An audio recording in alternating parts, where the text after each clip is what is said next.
कितनी सीटों पर लड़ेगा, ये तस्वीर क्या आज साफ होगी, ये देखना होगा। घोषणा के दौरान एनडीए के क्या बड़े चेहरे यहां मौजूद होंगे, ये भी देखना होगा, क्योंकि लंबे समय से माना जा रहा था कि चिराग पासवान जिस तरीके से यहां कई सीटों को लेकर 30 से 35 सीटों पर वो डिमांड करते हुए नजर आ रहे थे, तो गणेश, ये माना जा रहा है कि आज ही ये फॉर्मूला तय हो जाएगा। लगभग सब कुछ तय हो चुका है, लेकिन कौन कितनी सीटों पर लड़ेगा और क्या सहमति बन चुकी है एनडीए के घटक दलों के बीच में, ये सब कुछ क्लियर माना जाए।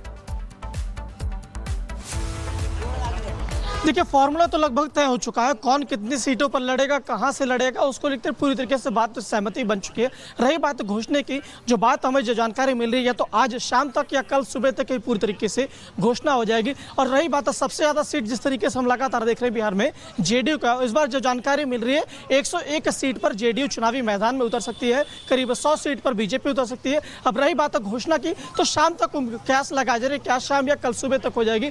और अलग अलग जो सहयोगी दलों के नेता है उनका साफ तौर से किस तरीके से कहना, चाहे उपेंद्र कुशवाहा की बात की जाए तो उनका साफ तौर से कहना है किसी भी तरीके से अफवाहों पर ना जाए, थोड़ा इंतजार कीजिए, प्लांटेड चीजों पर ना जाए, ये उपेंद्र कुशवाहा का कहना था। वहीं अगर चिराग पासवान का कहना है, जिस तरीके से लगातार वो अपनी बातों पर कायम है, हमने देखा था कि चाहे नित्यानंद राय हो या धर्मेंद्र प्रधान हो, विनोद तावड़े, लगातार उनके आवास पर कई दफा नित्यानंद राय खुद उनके आवास पर गए हैं, मुलाकात किए, तो वहां पर चिराग पासवान की एक बड़ी बात जो सामने निकल कर आती है, उनका साफ तौर से कहना होता है कि प्रधानमंत्री नरेंद्र मोदी है तो मुझे किसी भी तरीके से चिंता करने की जरूरत नहीं है। यहाँ तो खुद प्रधानमंत्री नरेंद्र मोदी का खुद को अपने आप को हनुमान तक बताते हैं और कहते हैं कि जिस तरीके से हमें बिहार में चाहे कुछ भी हो, प्रधानमंत्री नरेंद्र मोदी जब तक है, मुझे किसी भी तरीके से चिंता करने की जरूरत नहीं है। वही उपेंद्र कुशवाहा की बात हो गई, अब चिराग पासवान की बात हो गई। अब जितिन राम मांझी की तरफ चलते हैं। जितिन राम मांझी का साफ तौर से हमने देखा था, पिछले दिनों जब बात किया था हमने उनसे, तो उन्होंने कहा था कि मुझे 15 सीट तो चाहिए होगी, लेकिन अब जो कयास लगाए जा रहे हैं जितिन राम मांझी की अगर बात किया जाए तो बिल्कुल गणेश, हम वापस लौटेंगे, लेकिन इसी बीच एक और बड़ी जानकारी दे दें कि एलजेपी रामविलास की पार्टी की पार्लियामेंट्री बोर्ड की बैठक यहां पर जारी है। चिराग पासवान की अध्यक्षता में सीटों पर मुहर लगाई जाएगी। एलजेपी आरबी उम्मीदवारों के नामों पर अंतिम निर्णय यहां लिया जाएगा। सीट बंटवारे का फॉर्मूला लगभग सुलझने के संकेत यहां पर मिल रहे हैं कि सीट शेयरिंग का फॉर्मूला सुलझ चुका है, इसीलिए अब मंथन हो रहा है उम्मीदवारों के नाम पर। काजल इस समय हमारे साथ में जुड़ चुकी हैं, जो कि चिराग पासवान के दफ्तर के बाहर मौजूद हैं हमारे साथ में। काजल, क्या कुछ अपडेट है, क्या बैठक की शुरुआत हो चुकी है और क्या चिराग पासवान अब मान चुके हैं, जो माना जा रहा था कि कोई नाराजगी है?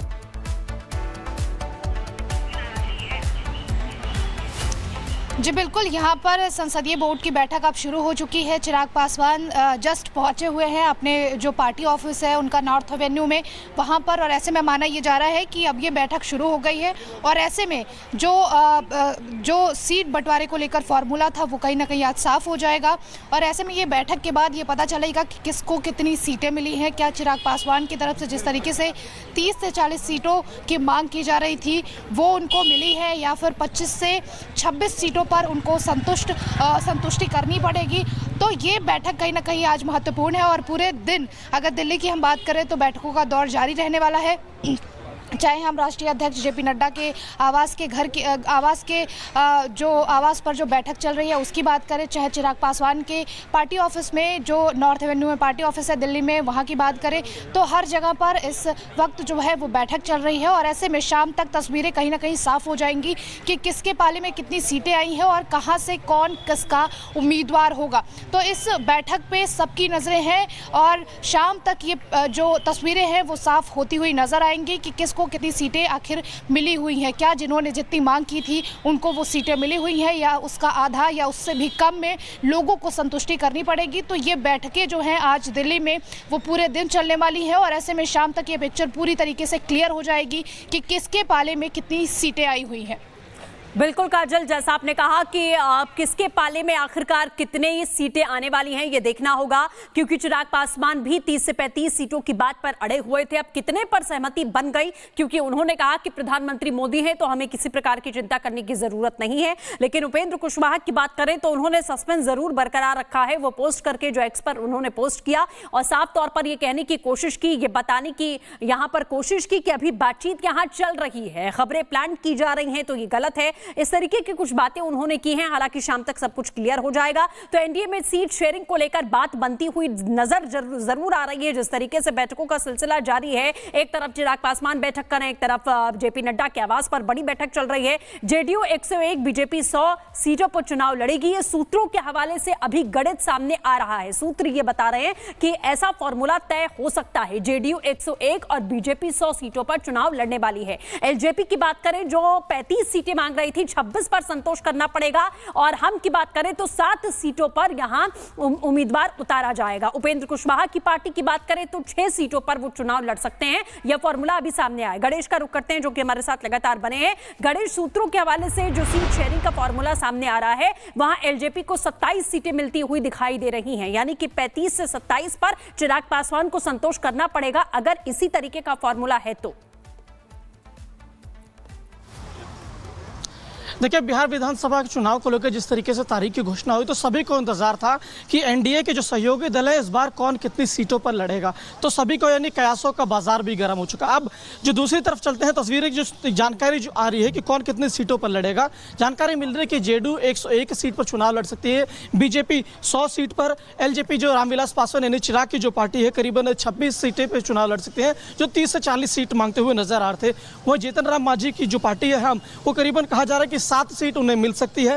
वहीं उपेंद्र कुशवाहा की जो पार्टी है राष्ट्रीय लोकमंच, कहा जा रहा है कि उसे 6 सीटें मिल सकती है, जबकि वो करीबन 6 से 8 सीटें मांगते हुए नजर आ रहे थे। तो दूसरी तरफ 3 सीट है जिस पर अभी भी कहा जा रहा है कि जो बातचीत है वो फंसी है, बातचीत उस पर जारी है। अब देखने वाली बातों की जो 3 सीट जो फंसती हुई नजर आ रही है किसके पाले में जाती है, ये जो फिलहाल हमारे जो सूत्र है उनकी तरफ से ये जानकारी मिली। लेकिन यूं कहें कि सीटों को लेकर कौन कितनी सीटों पर लड़ेगा, इसकी तस्वीर आज शाम या कल सुबह तक पूरी तरीके से एनडीए की साफ होते हुए नजर आएगी। जैसा आपने कहा कि आज शाम या सुबह तक की तस्वीर क्लियर हो जाएगी। आप और काजल हमारे साथ जुड़े, बहुत बहुत शुक्रिया। तमाम अपडेट्स के लिए नजर बनाए रखिए। इसी बीच एक बहुत बड़ी खबर, भोजपुरी के सुपरस्टार पवन सिंह ने बिहार विधानसभा चुनाव लड़ने को लेकर जो अटकलें चल रही थी उन सभी अटकलों पर पूर्ण विराम लगा दिया है। पवन सिंह ने अपने भोजपुरी समाज को यह स्पष्ट किया है कि उन्होंने विधानसभा चुनाव लड़ने के लिए कोई पार्टी ज्वाइन नहीं की और ना ही उनका इरादा चुनाव लड़ने का है। उन्होंने खुद को पार्टी का सच्चा सिपाही बताया है। पवन सिंह ने एक्स पर पोस्ट करके लिखा कि मैं पवन सिंह अपने भोजपुरिया समाज से ये बताना चाहता हूं कि मैं बिहार विधानसभा का चुनाव नहीं लड़ रहा हूं।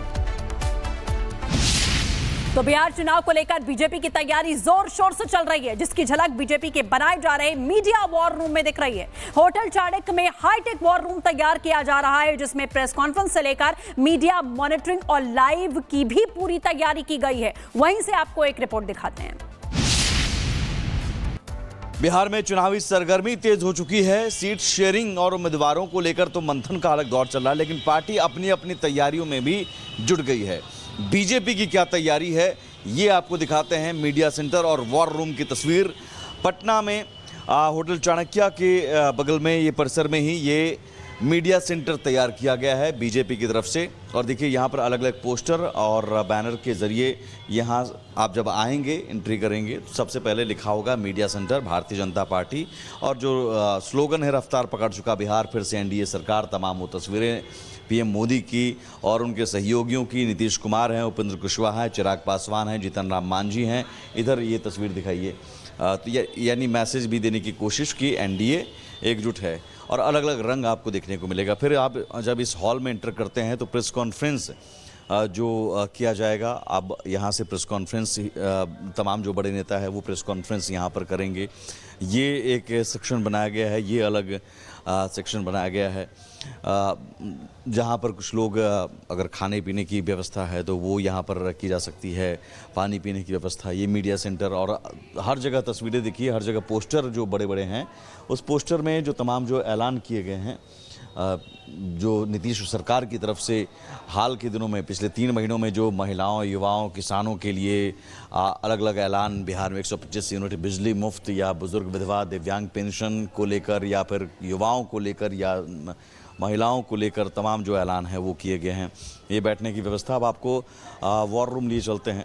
ये देखिए प्रेस कॉन्फ्रेंस की सुविधा यहाँ पर रहेगी। यहाँ पर तमाम जो बड़े नेता हैं वो प्रेस कॉन्फ्रेंस करेंगे और अलग अलग सेक्शन। फिर आप जब अंदर आएंगे तो यहाँ पर एक वॉर रूम बनाया गया है। यहाँ पर पीछे रूम कुछ गेस्ट अगर आएंगे तो उनके आराम करने के लिए व्यवस्था, जो एक गेस्ट रूम तैयार किया गया है, इस तरह के गेस्ट रूम रहेंगे जो यहाँ पर आराम से बैठ सकते हैं।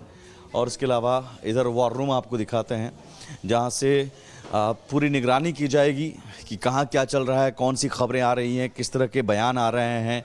ये एक पॉइंट बनाया गया है जहाँ पर तमाम जो टेलीविज़न चैनल हैं वो आपको दिख जाएंगे।